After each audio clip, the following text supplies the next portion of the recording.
La mañana del 15 de noviembre de 1987 amaneció cristalina en San Luis Potosí. El aire fresco del otoño traía consigo la promesa de un día perfecto para la excursión que el coro de la secundaria técnica Benito Juárez había estado esperando durante meses. En el patio de la escuela, 23 estudiantes de entre 12 y 15 años se reunían con sus mochilas, termos de agua y la emoción palpable de quienes estaban a punto de vivir una aventura. «Maestra Soledad, ya llegamos», gritó Ana María Vázquez, una niña de 13 años con coletas perfectamente peinadas y una sonrisa que iluminaba todo a su alrededor.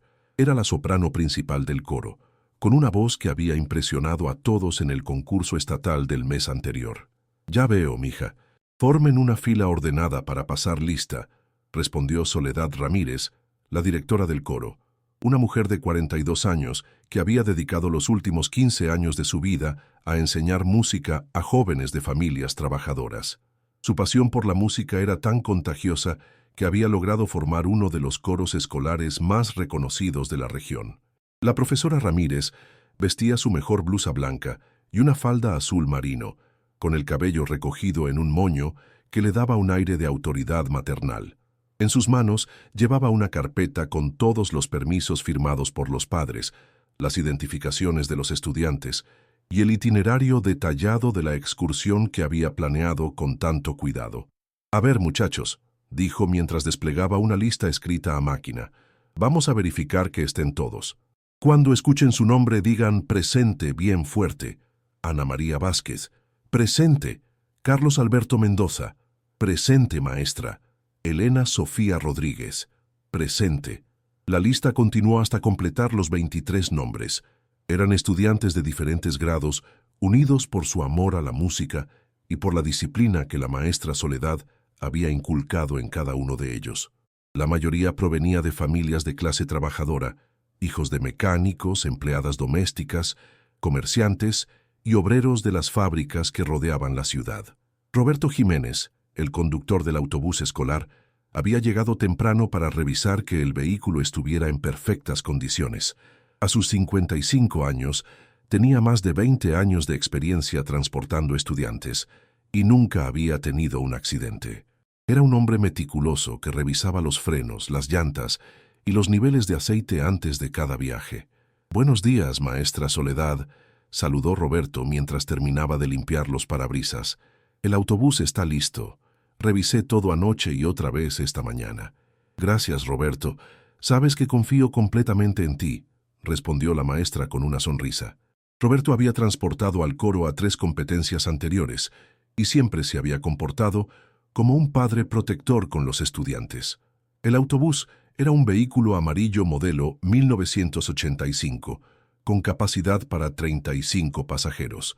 Aunque no era nuevo, Roberto lo mantenía impecable, con asientos cómodos y ventanas que permitían disfrutar del paisaje durante los viajes. En la parte trasera había espacio suficiente para los instrumentos musicales que algunos estudiantes llevaban para practicar durante el trayecto. Además de la maestra Soledad y Roberto, los acompañaba el profesor Mario Herrera, maestro de educación física de la escuela, quien había sido asignado como apoyo para supervisar a los estudiantes.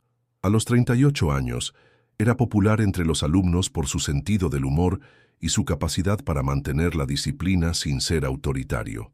«¿Ya están listos para conquistar Río Verde?», preguntó el profesor Mario, refiriéndose al pueblo donde se realizaría el festival de coros estudiantiles en el que participarían. Su entusiasmo era genuino. Había visto crecer a muchos de estos estudiantes desde que ingresaron a la secundaria. El destino era Río Verde, un pueblo ubicado a aproximadamente 80 kilómetros de San Luis Potosí, famoso por su belleza natural y sus festivales culturales. El festival de coros se realizaba anualmente en el teatro al aire libre del pueblo, rodeado de montañas y vegetación exuberante que creaba una acústica natural perfecta para las presentaciones musicales.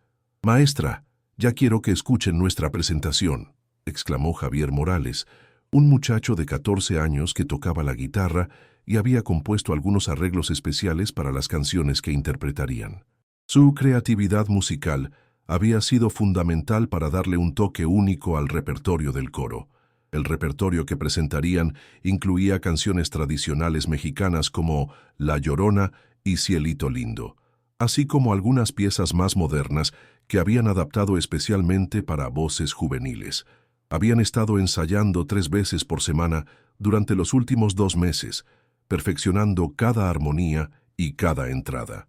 «Recuerden», les dijo la maestra Soledad mientras subían al autobús, «vamos representando no solo a nuestra escuela, sino a toda nuestra comunidad. Quiero que se porten como los jóvenes ejemplares que son». Los padres de familia se habían reunido en el patio para despedir a sus hijos. Muchas madres habían madrugado para preparar lonches especiales y varios padres habían pedido permiso en sus trabajos para estar presentes en la despedida. Era evidente el orgullo que sentían por ver a sus hijos participar en un evento cultural de tal importancia. «Cuídense mucho, mijos», gritó doña Carmen Vázquez, la madre de Ana María, mientras agitaba la mano desde la banqueta. «Y canten bonito». «No se preocupen», respondió la maestra Soledad desde la ventana del autobús. «Regresamos mañana por la tarde. Los voy a cuidar como si fueran mis propios hijos». Mientras el autobús se alejaba de la escuela, los estudiantes cantaban y reían, anticipando lo que sería una de las experiencias más memorables de sus vidas. Las ventanas estaban abiertas, permitiendo que sus voces se mezclaran con el aire matutino, mientras interpretaban algunas de las canciones que presentarían en el festival. Roberto manejaba con la precaución que lo caracterizaba, respetando los límites de velocidad y manteniéndose siempre en comunicación con la maestra Soledad sobre las condiciones del camino. La carretera hacia Río Verde era conocida por sus curvas serpenteantes que atravesaban la sierra, pero también por sus paisajes espectaculares que hacían del viaje una experiencia memorable en sí misma. «¿Cuánto falta para llegar?», preguntó Mariana López, una niña de 12 años que cantaba en el registro de contralto y que había estado especialmente nerviosa por su primera participación en un festival fuera de la ciudad.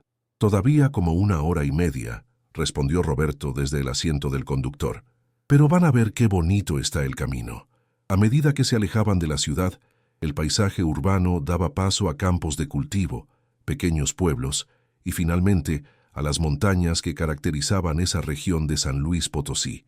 Los estudiantes se maravillaban con la vista, muchos de ellos viendo por primera vez territorios tan alejados de su entorno urbano cotidiano. «Miren qué bonitas están las montañas», observó Elena Rodríguez, señalando hacia las elevaciones que se extendían en el horizonte. Su comentario inició una cadena de exclamaciones de admiración que llenaron el autobús de alegría y expectativa. Era exactamente el tipo de experiencia que la maestra Soledad había imaginado cuando propuso esta excursión. No solo la oportunidad de competir musicalmente, sino también de ampliar los horizontes de sus estudiantes, mostrarles la belleza de su estado y crear recuerdos que durarían toda la vida. Ninguno de ellos podía imaginar que ese viaje se convertiría en uno de los misterios más desconcertantes en la historia de México y que sus familias pasarían las siguientes 2 décadas buscando respuestas que parecían imposibles de encontrar.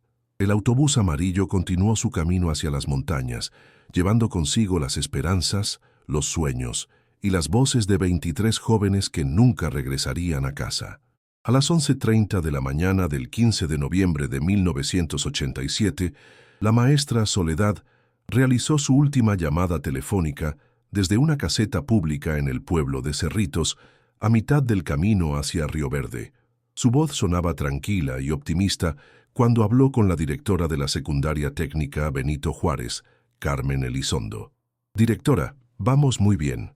Los muchachos están emocionadísimos y Roberto maneja con mucho cuidado», reportó Soledad mientras observaba a sus estudiantes comprar refrescos y dulces en la pequeña tienda del pueblo. «Calculamos llegar a Río Verde a las 2 de la tarde, justo a tiempo para el registro y el ensayo de sonido». «Perfecto, Soledad. ¿Cómo se está portando el grupo?» «Como unos angelitos.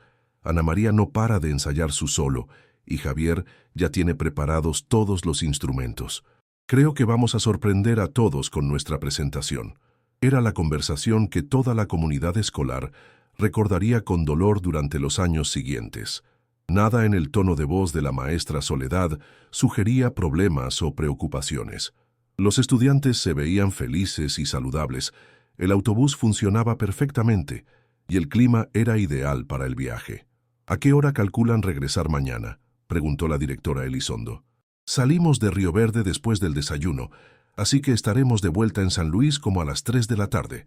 Ya confirmé con Roberto que tiene todo el domingo libre por si hay retrasos.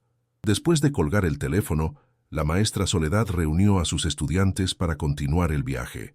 En la pequeña tienda de Cerritos, los jóvenes habían causado una impresión muy positiva en doña Esperanza, la propietaria, quien más tarde sería una de las últimas personas en verlos con vida. «¡Qué muchachos tan educados!», comentó doña Esperanza mientras los veía subir de nuevo al autobús. «Se nota que vienen de una buena escuela. Me compraron casi todos los dulces, pero con tanto respeto y agradecimiento». Roberto había aprovechado la parada para revisar nuevamente el autobús y cargar gasolina en la única estación de servicio del pueblo. Todo estaba en orden. El motor funcionaba perfectamente. Los frenos respondían bien y tenían combustible suficiente para llegar a Río Verde y regresar a San Luis Potosí. «¡Vámonos, que nos esperan en Río Verde!», gritó el profesor Mario desde la parte trasera del autobús, donde había estado organizando los instrumentos musicales para que viajaran de manera segura durante la segunda parte del trayecto. Los estudiantes subieron al autobús cantando Las Mañanitas, una tradición que habían adoptado para comenzar cada viaje del coro. Sus voces se elevaron armoniosamente, llenando el aire del pequeño pueblo con una melodía que los habitantes de Cerritos recordarían para siempre. A las 12:15 de la tarde, el autobús amarillo salió de Cerritos por la carretera estatal que conducía hacia las montañas.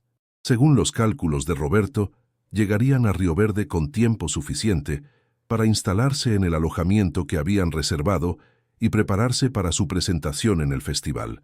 La carretera después de Cerritos se volvía más sinuosa, adentrándose en una zona montañosa, conocida por sus paisajes espectaculares, pero también por su relativo aislamiento.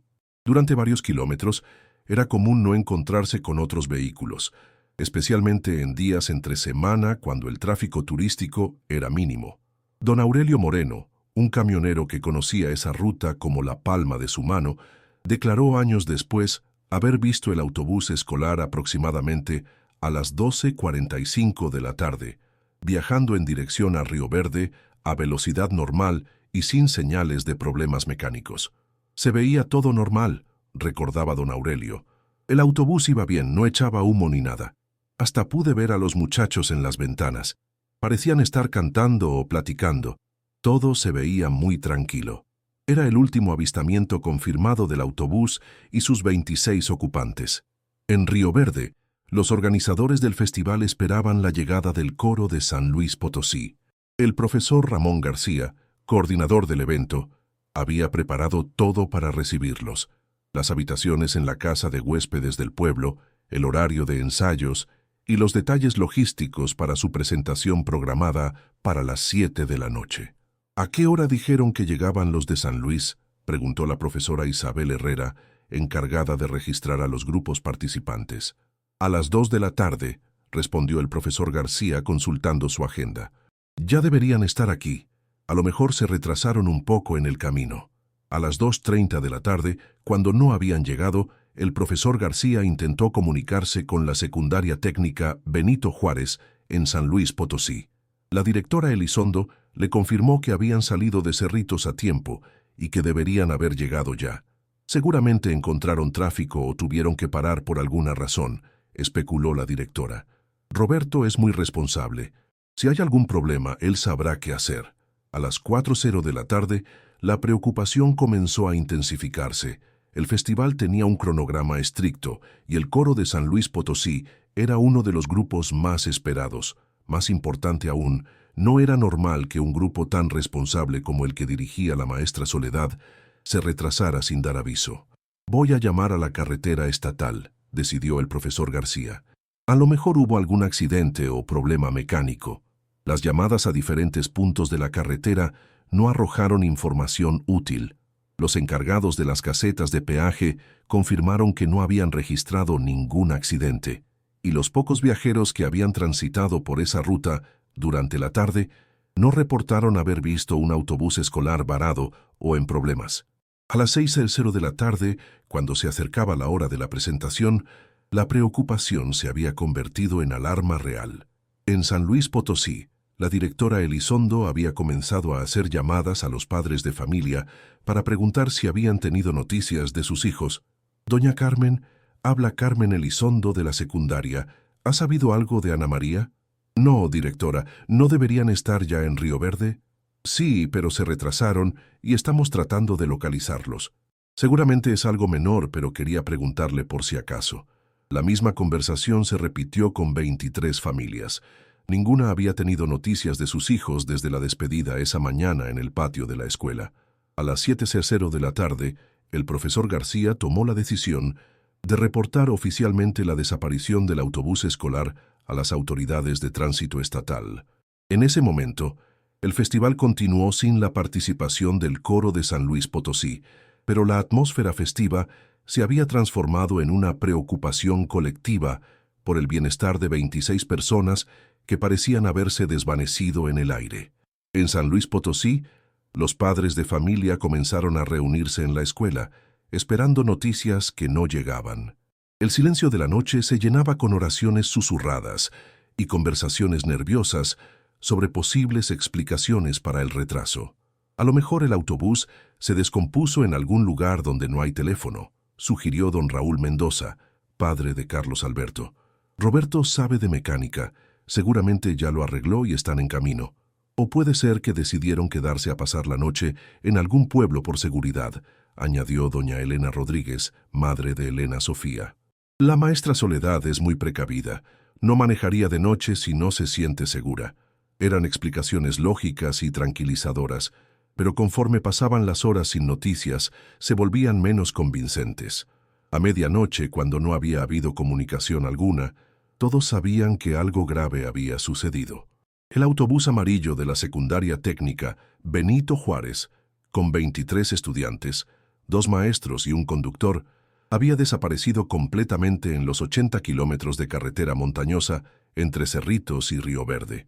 Al amanecer del 16 de noviembre de 1987, comenzaría una búsqueda que duraría 20 años y que se convertiría en uno de los misterios más desconcertantes en la historia de México.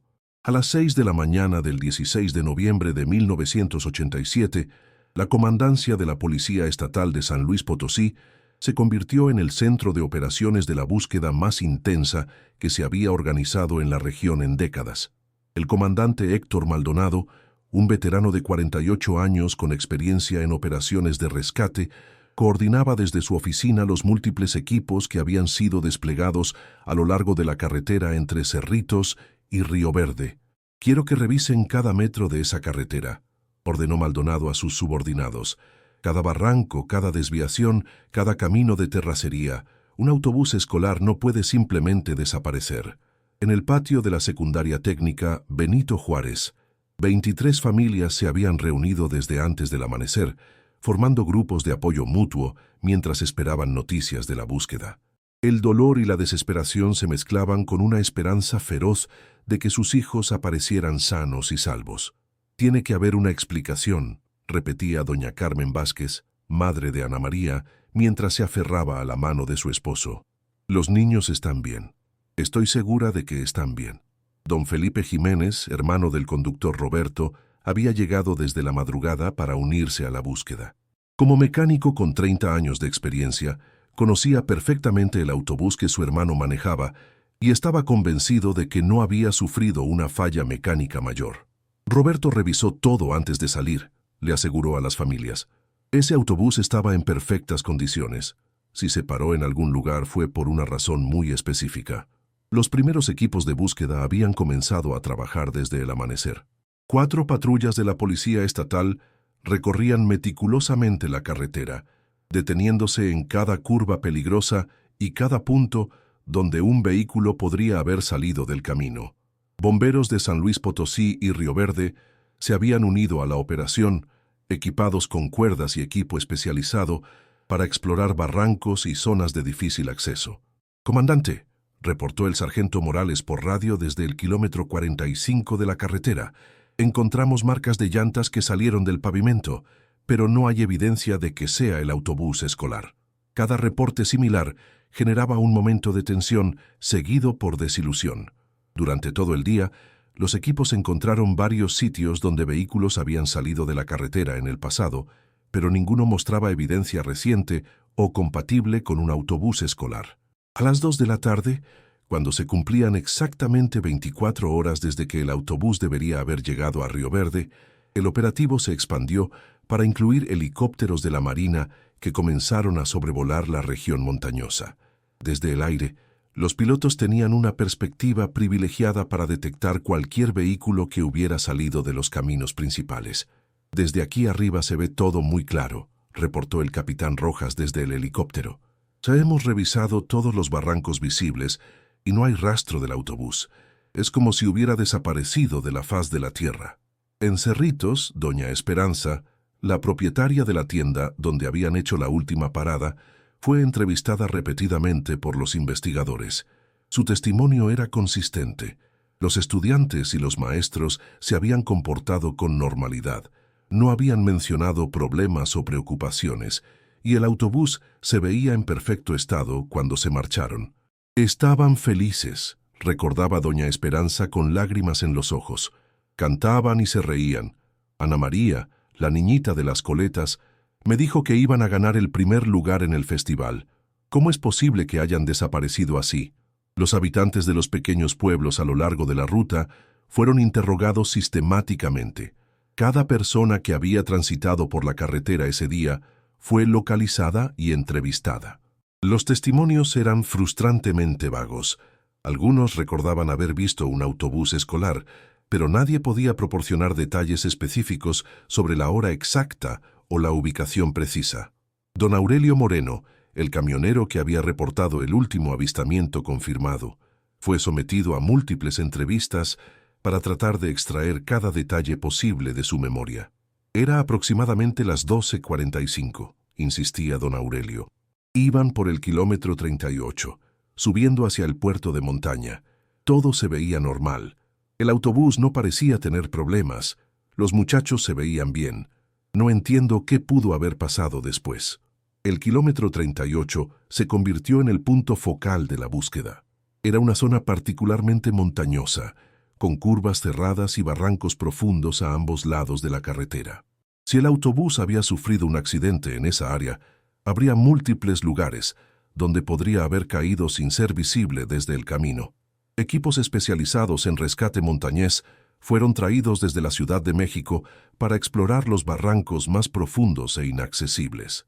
Durante 3 días, descendieron con cuerdas y equipo especializado a cada grieta y hondonada que pudiera haber ocultado un vehículo del tamaño de un autobús escolar.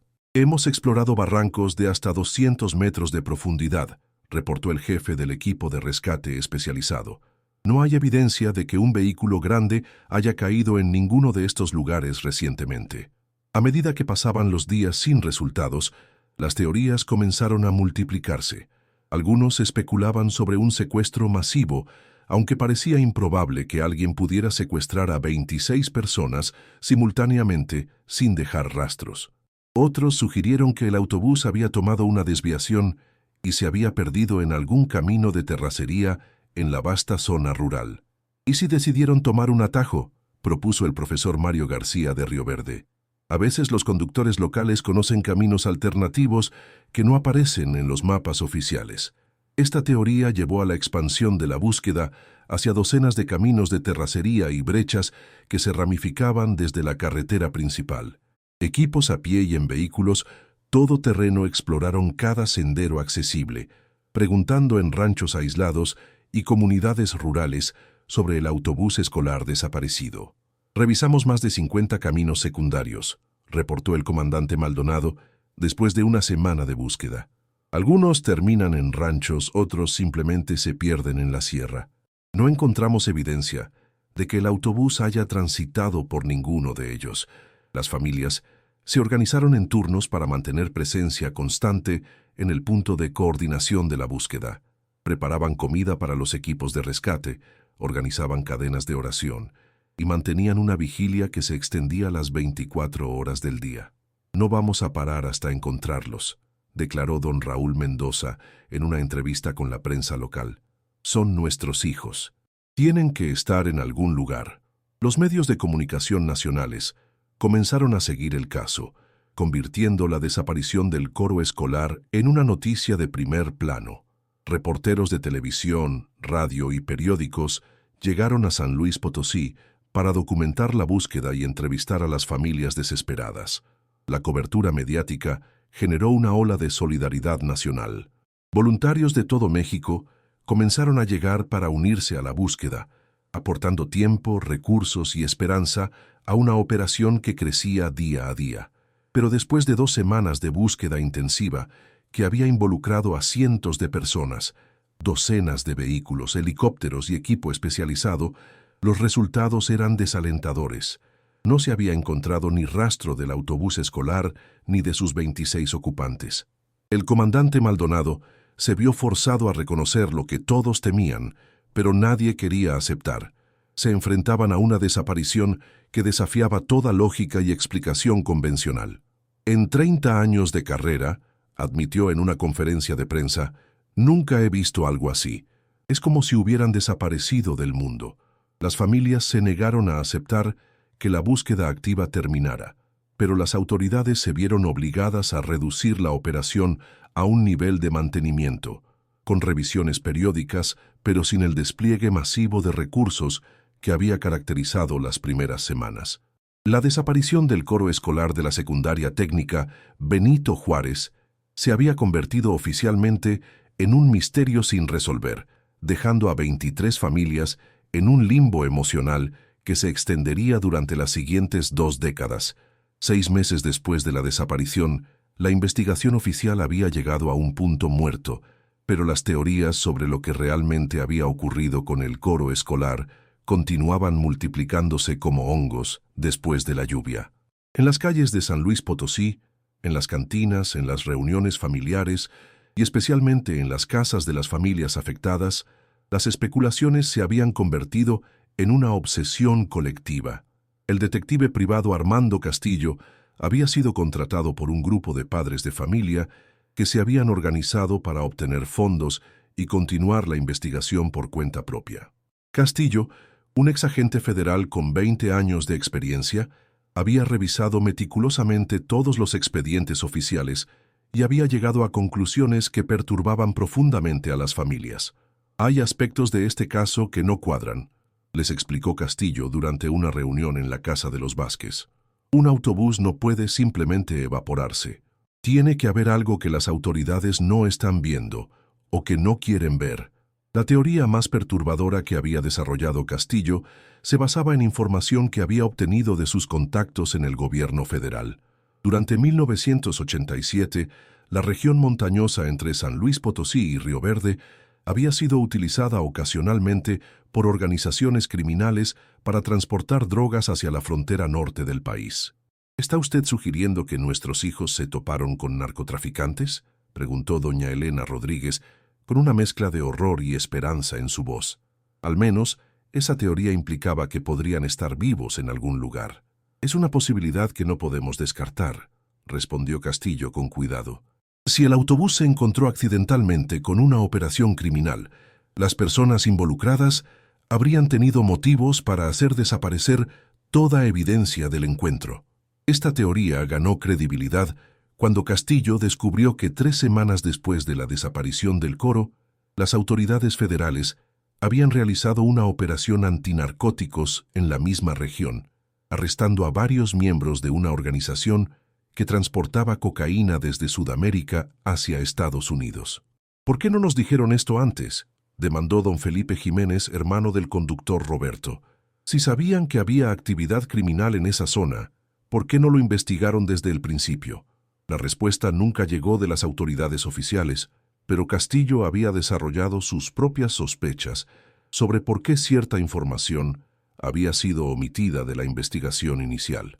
Paralelamente, había surgido una teoría completamente diferente, promovida por el padre Miguel Hernández, párroco de la iglesia, donde varias de las familias afectadas eran feligreses.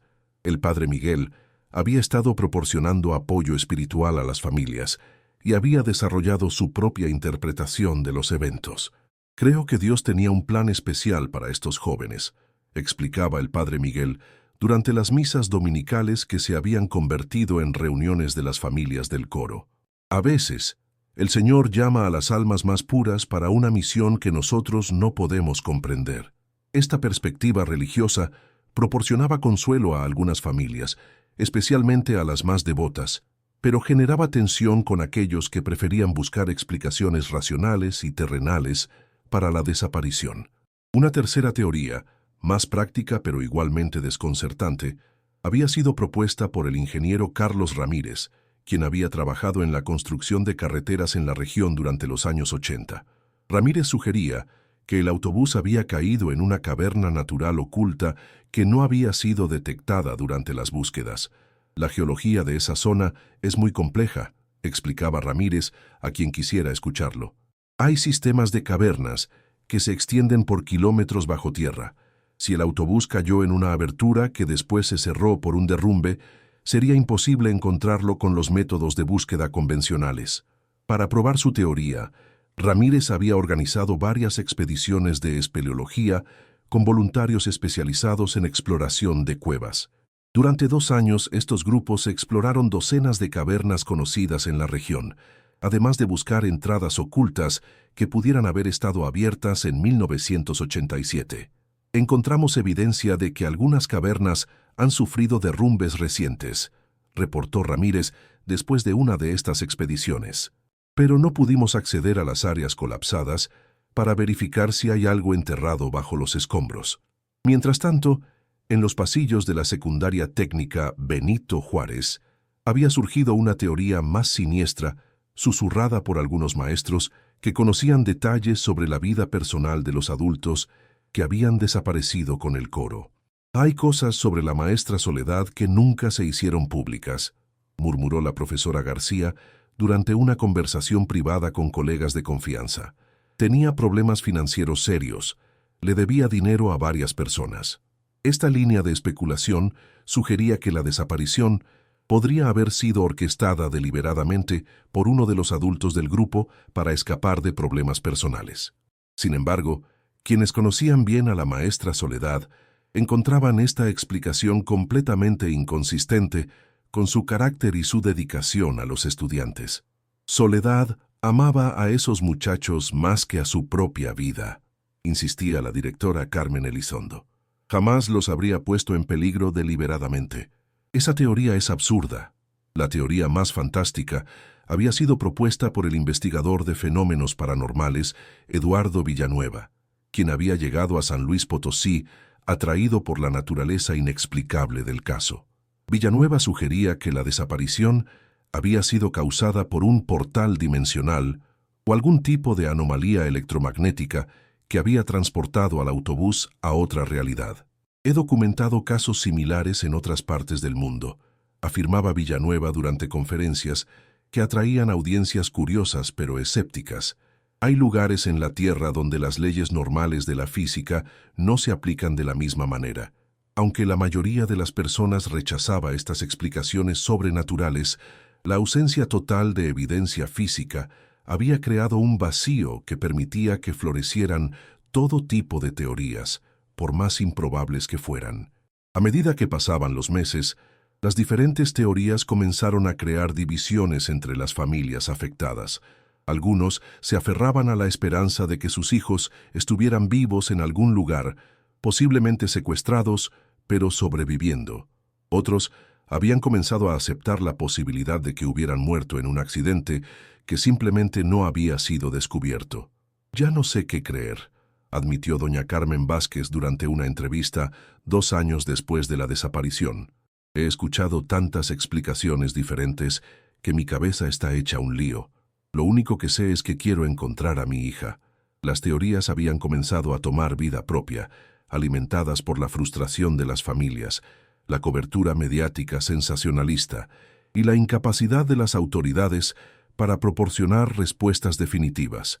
Cada nueva pista, por más tenue que fuera, generaba esperanza renovada seguida por desilusión cuando no conducía a resultados concretos.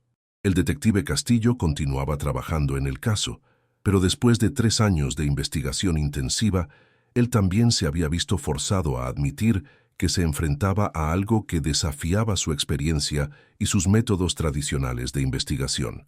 En 30 años investigando casos difíciles, le confesó a las familias, este es el único que me ha dejado completamente desconcertado. Es como si hubieran desaparecido en otra dimensión. Sin saberlo, su comentario metafórico resultaría ser más profético de lo que nadie podía imaginar en ese momento. La respuesta al misterio del coro desaparecido estaba esperando pacientemente en el fondo de un lago, preservada en un silencio acuático que mantendría sus secretos durante exactamente 20 años. Para el año 2007, la desaparición del coro escolar se había convertido en una leyenda urbana que formaba parte del folclore de San Luis Potosí. Las nuevas generaciones de estudiantes de la secundaria técnica Benito Juárez conocían la historia como un cuento de advertencia sobre los peligros de viajar por carreteras montañosas, pero para las familias afectadas, cada día transcurrido representaba una herida que se negaba a cicatrizar. Doña Carmen Vázquez, ahora de 68 años, mantenía el cuarto de Ana María exactamente como lo había dejado su hija la mañana del 15 de noviembre de 1987. La cama seguía tendida con las mismas sábanas color rosa, los libros de texto permanecían abiertos en las páginas donde Ana María había estado estudiando, y su uniforme escolar colgaba limpio y planchado en el closet, esperando un regreso que nunca llegaría. Cada mañana cuando me levanto, por un momento olvido lo que pasó, confesaba doña Carmen durante las reuniones que las familias continuaban celebrando cada 15 de noviembre para conmemorar la desaparición. Por un segundo, pienso que voy a escuchar la voz de Ana María pidiendo que la despierten para ir a la escuela. La rutina anual de conmemoración se había establecido desde el primer aniversario. Las 23 familias se reunían en la escuela, donde realizaban una misa por las almas de sus hijos y luego recorrían la ruta hacia Cerritos, haciendo paradas en los lugares más significativos de la búsqueda original. Don Felipe Jiménez, hermano del conductor Roberto, había mantenido el autobús de repuesto de la empresa en perfectas condiciones durante todos estos años, con la esperanza de que algún día pudiera servir como evidencia o simplemente como un memorial tangible para su hermano desaparecido. Roberto era mi hermano menor, explicaba don Felipe mientras pulía el motor del autobús, que nunca volvería a transportar estudiantes. Era el más responsable de la familia. Si algo malo les pasó no fue por negligencia de él, eso lo tengo clarísimo. La búsqueda oficial había terminado oficialmente después de 2 años, pero algunos de los investigadores originales nunca habían perdido completamente el interés en el caso. El comandante Héctor Maldonado, ya retirado del servicio activo, dedicaba parte de su tiempo libre a revisar expedientes y seguir pistas que ocasionalmente surgían. «Recibo llamadas todo el tiempo», explicaba Maldonado desde su casa en San Luis Potosí. Gente que dice haber visto el autobús en diferentes lugares, personas que aseguran haber conocido a alguno de los estudiantes. La mayoría son casos de identidad equivocada o gente que busca atención, pero uno nunca sabe. A lo largo de los años, había habido docenas de avistamientos reportados. Un conductor de taxi en Monterrey aseguró haber transportado a una joven que se parecía a Ana María Vázquez. Una familia en Guadalajara reportó que un hombre que trabajaba en su jardín tenía características similares a Roberto Jiménez. Una mujer en Tijuana insistió que había reconocido a la maestra Soledad trabajando en una tienda de ropa.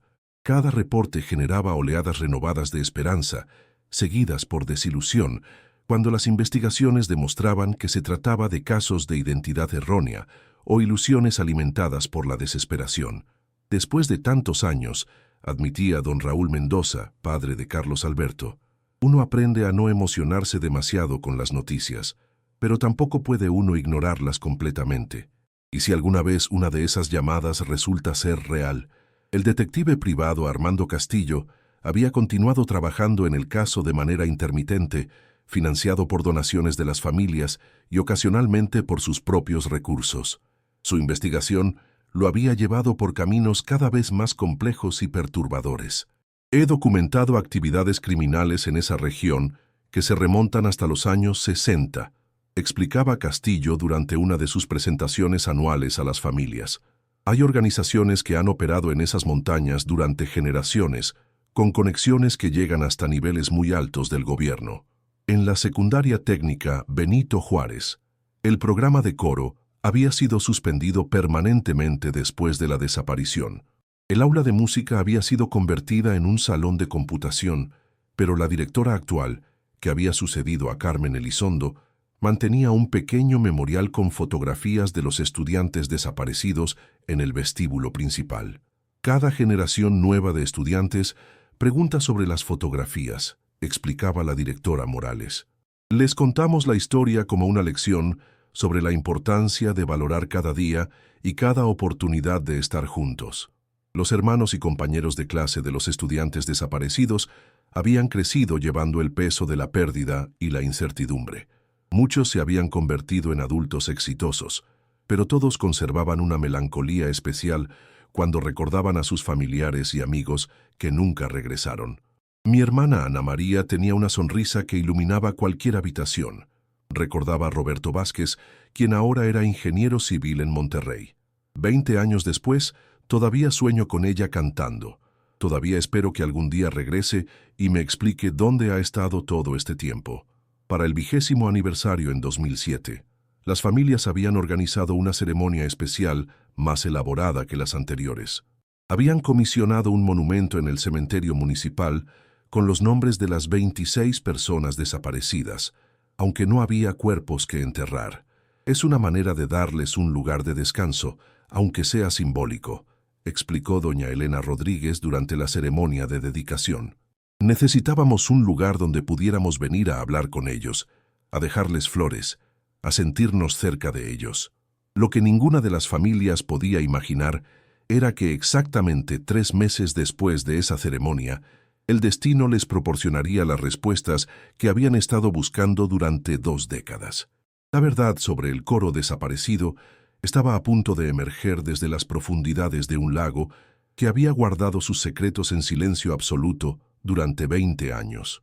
El 23 de febrero de 2008, una sequía severa que había afectado la región durante 8 meses consecutivos había reducido el nivel del lago de la presa San José a su punto más bajo en más de 50 años. Lo que normalmente era un espejo de agua que se extendía por varios kilómetros cuadrados, ahora mostraba amplias extensiones de lecho seco y rocoso que no habían estado expuestas desde la construcción de la presa en 1954. Martín Elizondo, un pescador local de 62 años que conocía el lago desde su infancia, caminaba por el lecho expuesto buscando objetos de valor que hubieran sido arrojados al agua a lo largo de las décadas. Era una actividad que varios habitantes de la región practicaban durante las sequías severas, esperando encontrar herramientas perdidas, joyas o incluso monedas antiguas. He encontrado de todo en este lago, le comentaba Martín a su hijo Julio, quien lo acompañaba en la expedición. Motores de lancha, bicicletas, hasta una caja fuerte que alguien tiró hace años. Pero lo que descubrieron esa mañana superaba cualquier cosa que Martín hubiera podido imaginar en sus más de 40 años pescando en esas aguas. A las 10:30 de la mañana, mientras exploraban una zona que normalmente estaba cubierta por 10 metros de agua, Martín notó algo que sobresalía del lodo seco, una estructura rectangular y amarilla que inmediatamente le recordó algo familiar pero imposible. «¡Julio!», gritó a su hijo. «¡Ven acá rápido, mira esto!». Cuando se acercaron lo suficiente, ambos se quedaron en shock absoluto. Emergiendo del lecho del lago como un fantasma del pasado, estaba la parte trasera de un autobús escolar amarillo, perfectamente preservado por el ambiente acuático que lo había protegido durante 2 décadas. «Papá», susurró Julio con voz temblorosa. «¿Crees que es?» «El autobús del coro», completó Martín, sintiendo que sus piernas apenas podían sostenerlo. Después de 20 años ahí está. La conservación del vehículo era extraordinaria. El agua del lago, que era naturalmente fría y tenía poco oxígeno disuelto debido a su profundidad, había actuado como un preservativo natural, manteniendo el autobús en un estado que permitía identificarlo claramente. Las letras, Secundaria Técnica Benito Juárez, seguían siendo legibles en la parte trasera, aunque desteñidas por la exposición prolongada al agua. Martín y Julio regresaron inmediatamente al pueblo más cercano para reportar el hallazgo a las autoridades. La llamada telefónica al comandante de policía local generó una cadena de comunicaciones que llegó hasta los niveles más altos del gobierno estatal en cuestión de horas. A las 2 de la tarde el área había sido acordonada y un equipo de investigadores forenses se dirigía hacia el lago desde la capital del estado. El comandante Héctor Maldonado, ya retirado pero mantenido al tanto del desarrollo, fue contactado para unirse a la investigación como consultor debido a su conocimiento íntimo del caso original. Después de 20 años, nunca pensé que vería este día, admitió Maldonado mientras se dirigía hacia el lago. Siempre creí que eventualmente encontraríamos algo, pero esto supera cualquier expectativa. La noticia se extendió como un incendio por toda la región. Para las 5 de la tarde, la carretera hacia el lago estaba congestionada con vehículos de familiares de las víctimas, reporteros, curiosos y autoridades. Las 23 familias habían recibido llamadas telefónicas de la policía y muchas ya estaban en camino hacia el lugar que había guardado el secreto de sus seres queridos durante tanto tiempo. Doña Carmen Vázquez, ahora de 68 años y con problemas de salud, fue transportada en silla de ruedas hasta un punto desde donde podía ver el autobús expuesto. Su reacción fue una mezcla de alivio y dolor profundo. 20 años esperando respuestas, murmuró mientras lágrimas corrían por sus mejillas. Mi Ana María está ahí. Finalmente sé dónde está mi niña. El proceso de excavación y recuperación comenzó inmediatamente, pero con extremo cuidado para preservar cualquier evidencia que pudiera explicar cómo y por qué el autobús había terminado en el fondo del lago. El vehículo estaba inclinado en un ángulo de aproximadamente 30 grados, con la parte delantera enterrada más profundamente en el sedimento del lago. Es evidente que el autobús entró al agua con considerable velocidad, observó el ingeniero forense Carlos Medina. El patrón de impacto sugiere que no fue un descenso gradual, sino una entrada abrupta desde una altura considerable. Lo más desconcertante era la ubicación del lago en relación con la ruta conocida del autobús. El lago de la Presa San José estaba ubicado aproximadamente 15 kilómetros al este de la carretera principal, accesible solo por un camino de terracería que no aparecía en los mapas de la época y que requería conocimiento local para ser encontrado. ¿Cómo es posible que Roberto conociera este camino?, se preguntaba don Felipe Jiménez, hermano del conductor. Él siempre tomaba la ruta más directa y segura. No era aventurero con los estudiantes. El primer día de excavación reveló que el autobús estaba sorprendentemente intacto. Las ventanas estaban rotas, probablemente por la presión del agua durante el impacto, pero la estructura general del vehículo había resistido 2 décadas sumergido. Los asientos seguían en su lugar y varios objetos personales de los estudiantes permanecían dispersos por el interior. Encontramos mochilas, libros de texto, instrumentos musicales, reportó la investigadora forense Patricia Ruiz. Todo está dañado por el agua, obviamente, pero es posible que podamos extraer información valiosa de algunos de estos objetos. El segundo día de excavación produjo el descubrimiento que todas las familias habían estado temiendo y esperando simultáneamente: los primeros restos humanos. Los 26 cuerpos estaban distribuidos por todo el interior del autobús, algunos todavía en sus asientos, otros que aparentemente habían sido desplazados por la corriente de agua durante el hundimiento. El estado de preservación es excepcional, explicó el médico forense Dr. Alejandro Torres a las familias reunidas. El ambiente acuático frío y con poco oxígeno actuó como una forma natural de conservación. Podremos realizar identificaciones definitivas y determinar las causas de muerte. Para las familias, este anuncio representaba el fin de 20 años de incertidumbre, pero el comienzo de un nuevo tipo de dolor. Ya no podían mantener la esperanza de que sus seres queridos estuvieran vivos en algún lugar, pero finalmente tenían la certeza que habían estado buscando durante tanto tiempo. Es horrible y aliviante al mismo tiempo, expresó doña Elena Rodríguez. Horrible saber que Elena está muerta, pero aliviante saber que ya no tengo que preguntarme dónde está cada día. Sin embargo, El hallazgo del autobús había resuelto solo parte del misterio. La pregunta más importante seguía sin respuesta.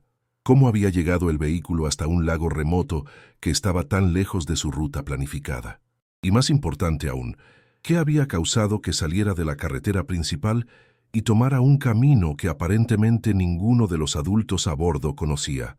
La investigación forense del autobús y sus ocupantes reveló detalles que transformaron completamente la comprensión del caso. El doctor Alejandro Torres y su equipo habían trabajado meticulosamente durante 6 semanas, documentando cada evidencia con la precisión que la ciencia moderna permitía y que no había estado disponible en 1987.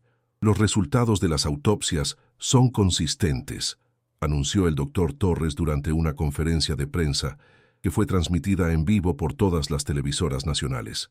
Las 26 personas murieron por ahogamiento, pero hay evidencia significativa de que varios ocupantes sobrevivieron al impacto inicial. Esta revelación generó una oleada de emociones contradictorias entre las familias. Por un lado, confirmaba que sus seres queridos no habían sufrido una muerte instantánea en el accidente, pero por otro lado, sugería que habían experimentado momentos terribles tratando de escapar del autobús que se hundía. Encontramos que al menos 8 de los ocupantes habían logrado liberarse de sus asientos y se habían movido hacia la parte trasera del autobús, continuó el doctor Torres. Esto indica que hubo tiempo y oportunidad para intentar una evacuación después del impacto. La investigación técnica del vehículo había proporcionado pistas igualmente reveladoras. Los frenos del autobús estaban completamente desgastados, una condición que habría sido imposible de detectar en una inspección visual superficial, pero que habría causado una pérdida gradual de capacidad de frenado durante un viaje largo. El sistema de frenos había estado fallando progresivamente, explicó el ingeniero mecánico Roberto Silva, quien había sido contratado para examinar el autobús.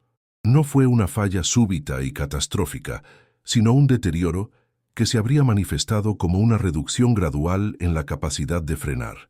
Esta información arrojaba nueva luz sobre los eventos del 15 de noviembre de 1987. Roberto Jiménez, el conductor, probablemente había comenzado a notar problemas con los frenos mientras descendía por las carreteras montañosas después de Cerritos. Enfrentado con curvas peligrosas y un vehículo que respondía cada vez menos a sus intentos de frenado, había tomado la decisión desesperada de buscar una salida alternativa. El camino hacia el lago era en realidad una ruta de escape de emergencia, había descubierto el investigador Armando Castillo durante sus entrevistas con residentes locales de larga data. Los conductores de la región lo conocían como una manera de salir de la carretera principal si tenían problemas mecánicos. Don Evaristo Morales, un ranchero de 84 años que había vivido en la zona toda su vida, proporcionó el testimonio crucial que finalmente explicó cómo Roberto había conocido la existencia de ese camino. Yo estaba arreglando la cerca de mi rancho cerca de la carretera esa mañana, recordó don Evaristo con una claridad sorprendente para su edad. Vi pasar el autobús amarillo y como una hora después lo vi regresar, pero iba muy despacio y haciendo mucho ruido. El conductor paró y me preguntó si conocía algún lugar donde pudiera estacionar el autobús porque tenía problemas con los frenos. El testimonio de don Evaristo había sido imposible de obtener durante la investigación original porque el anciano había estado hospitalizado durante varios meses en 1987 debido a una enfermedad grave. Para cuando regresó a su rancho, la búsqueda se había concentrado en otras áreas y nadie había pensado en entrevistarlo. Yo le indiqué el camino hacia el lago, continuó don Evaristo. Le dije que era un lugar plano donde podría parar con seguridad mientras arreglaba los frenos o esperaba ayuda. Nunca pensé que algo malo podría pasar allí. El camino hacia el lago era efectivamente una ruta de terracería que descendía gradualmente hacia un área plana cerca de la orilla del agua. En condiciones normales, habría sido un lugar seguro para estacionar un vehículo con problemas mecánicos. Pero la investigación reveló que Roberto había llegado al lago en el momento exacto en que se desarrollaba una tormenta inesperada. Los registros meteorológicos de noviembre de 1987 que habían sido revisados exhaustivamente, mostraban que una tormenta severa había golpeado la región la tarde del 15 de noviembre, produciendo lluvia intensa y vientos fuertes que no habían sido pronosticados por los servicios meteorológicos de la época. La tormenta convirtió el área alrededor del lago en un lodazal, explicó el meteorólogo Dr. Fernando Vega. El suelo se habría vuelto extremadamente resbaloso, especialmente para un vehículo pesado como un autobús escolar. La reconstrucción más probable de los eventos indicaba que Roberto había logrado llevar el autobús hasta el área plana cerca del lago, pero la combinación de los frenos defectuosos, el suelo empapado por la lluvia y posiblemente una maniobra desesperada para evitar que el autobús se deslizara hacia el agua, había resultado en el vehículo perdiendo tracción y deslizándose directamente hacia el lago. Las marcas en el suelo del lago son consistentes con un deslizamiento incontrolado, confirmó el ingeniero Silva. El autobús entró al agua con la parte delantera primero, en un ángulo que sugiere que Roberto había estado tratando de virar para alejarse del agua cuando perdió el control completamente. Los objetos personales encontrados en el autobús contaban una historia igualmente reveladora. Las partituras musicales que los estudiantes llevaban estaban dispersas por todo el vehículo, pero varias habían sido encontradas en la parte trasera, sugiriendo que los estudiantes habían estado tratando de reunir sus pertenencias cuando se dieron cuenta del peligro. Encontramos evidencia de que intentaron romper las ventanas traseras, reportó la investigadora Patricia Ruiz.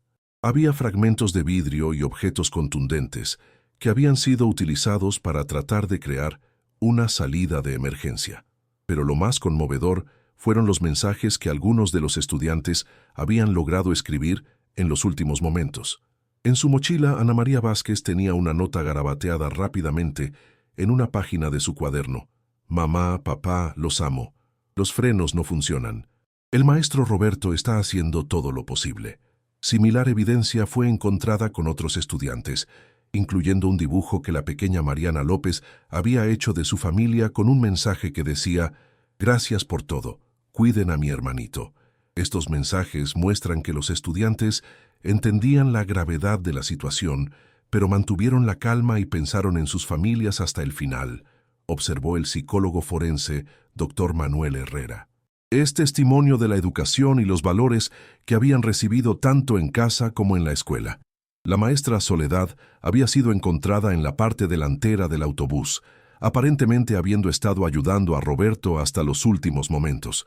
En su bolso se encontró un diario donde había documentado los eventos del día, incluyendo una entrada final que fue escrita mientras el autobús se dirigía hacia el lago. Los frenos fallan gradualmente. Roberto es un héroe. Está arriesgando todo para llevarnos a un lugar seguro. Los niños están asustados, pero se portan como campeones. Si algo nos pasa, que sepan que hicimos todo lo posible. El profesor Mario había sido encontrado en la parte trasera del autobús con varios estudiantes, evidentemente habiendo estado organizando los esfuerzos de evacuación. Su posición y la de los estudiantes alrededor de él sugería que había estado tratando de protegerlos hasta el final. La investigación completa había tomado 3 meses, pero finalmente había proporcionado respuestas definitivas sobre qué había ocurrido con el coro escolar de la secundaria técnica Benito Juárez. No había sido un secuestro, ni una conspiración, ni un fenómeno sobrenatural. Había sido una cadena trágica de eventos mecánicos y meteorológicos que había culminado en una tragedia que se podría haber evitado con mejor mantenimiento del vehículo y sistemas de comunicación más efectivos. La revelación de las verdaderas circunstancias de la tragedia del coro escolar desencadenó una investigación legal que expuso negligencias sistemáticas que habían contribuido directamente a la muerte de 26 personas inocentes. El Ministerio Público Federal había tomado el caso bajo su jurisdicción, reconociendo que se trataba de un asunto de responsabilidad institucional que trascendía las competencias locales. La empresa Transportes Escolares San Luis, que había sido contratada por la escuela para proporcionar el autobús, enfrentaba las acusaciones más graves. Las investigaciones habían revelado que la compañía tenía un historial de mantenimiento deficiente y que había estado utilizando vehículos que no cumplían con los estándares de seguridad requeridos para transporte escolar. Los registros de mantenimiento del autobús eran completamente falsificados, testificó el ingeniero Roberto Silva durante el juicio. Los frenos nunca fueron inspeccionados adecuadamente y la empresa había estado utilizando piezas de repuesto no originales que no cumplían con las especificaciones de seguridad. El propietario de la empresa, Gustavo Hernández, fue encontrado culpable de negligencia criminal y condenado a 12 años de prisión. Además, tuvo que pagar una indemnización millonaria a las familias afectadas, aunque ninguna cantidad de dinero podía compensar la pérdida de 26 vidas. La justicia no va a devolver a nuestros hijos, declaró doña Carmen Vázquez durante el proceso, pero al menos sabemos que esto no va a volver a pasar con otros niños. Las autoridades educativas estatales también enfrentaron consecuencias por su falta de supervisión adecuada de los contratos de transporte escolar. Se implementaron nuevas regulaciones que requerían inspecciones mensuales obligatorias de todos los vehículos de transporte estudiantil, realizadas por mecánicos certificados independientes. Pero más allá de las consecuencias legales, el caso había transformado profundamente a las familias y a la comunidad de San Luis Potosí. El 15 de junio de 2009, exactamente un año después de que se completara la investigación forense, las 23 familias se reunieron en el cementerio municipal para la ceremonia de sepultura más emotiva que la ciudad había presenciado en décadas. Los ataúdes, cada uno conteniendo los restos identificados de los estudiantes y maestros, fueron colocados en una sección especial del cementerio que había sido designada como memorial permanente para el coro escolar. El gobierno estatal había financiado la construcción de un mausoleo colectivo, donde las familias podrían visitar a sus seres queridos y donde las futuras generaciones podrían aprender sobre la importancia de la seguridad en el transporte escolar.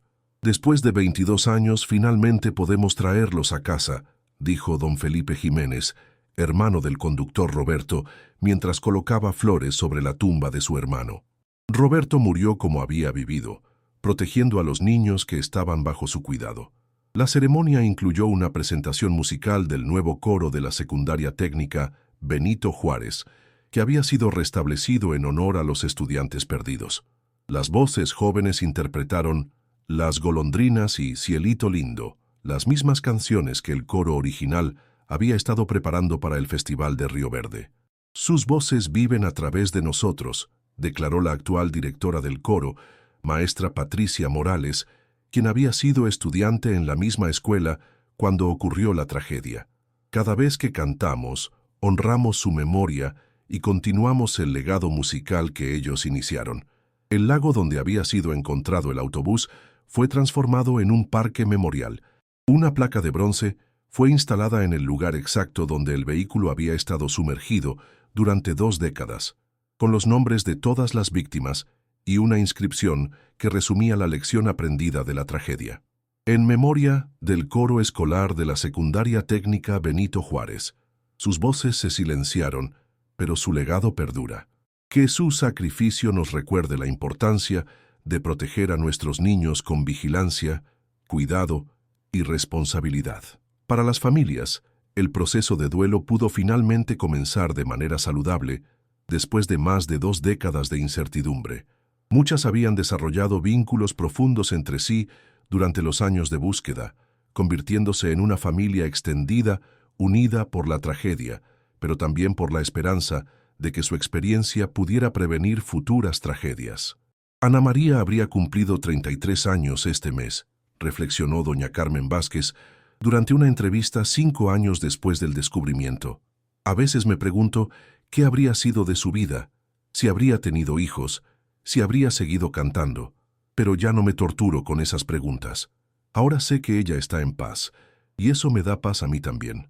El caso del coro escolar desaparecido se había convertido en un estudio de caso en escuelas de criminalística y programas de seguridad pública en todo México. La historia era enseñada como ejemplo de la importancia de la investigación persistente, la aplicación de nuevas tecnologías forenses y la necesidad de mantener estándares estrictos de seguridad en el transporte público.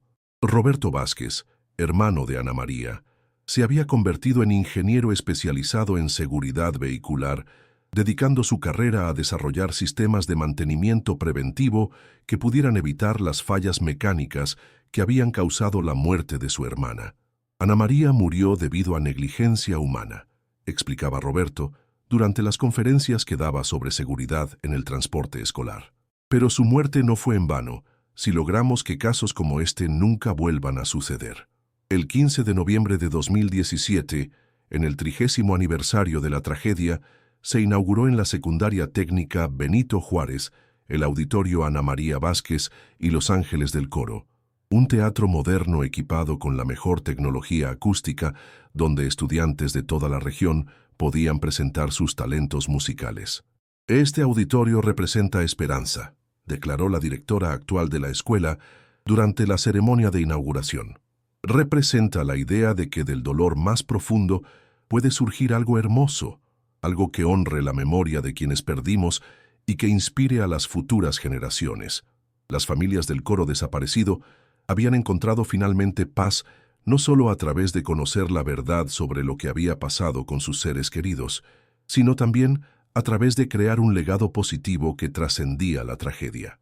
Sus hijos habían muerto como habían vivido, juntos cantando, llenos de sueños y esperanza, y aunque sus voces se habían silenciado para siempre aquella tarde de noviembre en las aguas frías del lago, su espíritu continuaba resonando en cada nota musical que se interpretaba en su honor, en cada medida de seguridad implementada para proteger a otros estudiantes y en cada acto de amor y remembranza de las familias que nunca los olvidarían. El coro que nunca regresó había encontrado finalmente su camino a casa. Fin. Esta historia está basada en eventos ficticios, pero refleja la realidad de muchas familias mexicanas que han enfrentado tragedias relacionadas con negligencia en el transporte público y la importancia de mantener estándares estrictos de seguridad para proteger a nuestros niños.